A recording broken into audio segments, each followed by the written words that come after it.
राजर्षी छत्रपती शाहू महाराजांच्या दूरदृष्टीतून साकार झालेल्या राधानगरी धरणामुळे कोल्हापूर जिल्हा सुजलाम सुफलाम झालाय। एरवी जिल्ह्यासाठी वरदायिनी ठरणारं हे धरण पावसाळ्यात मात्र नदीकाठच्या लोकांची धास्ती वाढवतं। धरणातील पाणी साठ्याचं योग्य नियोजन झालं नाही, पावसाचं प्रमाण वाढतं राहिलं तर सुरू असणारा पाऊस आणि धरणातून होणारा पाण्याचा विसर्ग यामुळे कोल्हापूर शहर आणि परिसर महापुराच्या विळख्यात सापडतो। धरणातील अतिरिक्त पाणी साठ्यावर उपाय म्हणून वक्राकार दरवाजातून पाणी सोडण्याचा विचार शासन स्तरावर सुरू आहे। यामुळे धरणाचा धोका कमी होईल, परंतु पूर परिस्थिती नियंत्रित आणणं शक्य होणार नाही असं राधानगरी धरण कृती समितीचं म्हणणं आहे।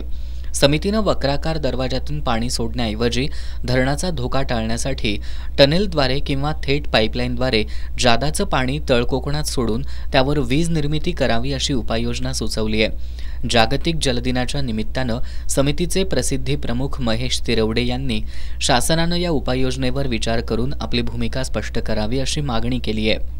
धरणाला वक्राकार दरवाजे बसवण्यात यावे असा शासनाचा विचार आहे। या अनुषंगाने राधानगरी धरण कृती समितीच्या वतीने पनोरीकर सरकार, नंदकिशोर सुरेशी यांच्यामार्फत लोकप्रतिनिधींना निवेदन दिलेलं आहे। त्या अनुषंगाने जे पावसाळ्यातले जे अतिरिक्त पाणी आहे त्या पाण्यावर दाजीपूर येथे टनेलच्या किंवा बोगद्याच्या माध्यमातून तळकोकणात पाणी सोडण्यात यावे व या ठिकाणी वीज निर्मिती गृह सुरू करण्यात यावे, जेणेकरून कोल्हापूरला जी पूर परिस्थिती निर्माण होत होती ती कमी प्रमाणात होईल आणि धरणाच्या सुरक्षेच्या दृष्टीने देखील हा विषय महत्त्वाचा असून धरण कृती समितीच्या वतीनं आम्ही अशी मागणी करत आहोत की वक्राकार न दरवाजा बसवता या ठिकाणी खाली पावसाळ्यातलं अतिरिक्त पाणी हे तळकोकणात सोडण्यात यावे अशी आमची मागणी आहे।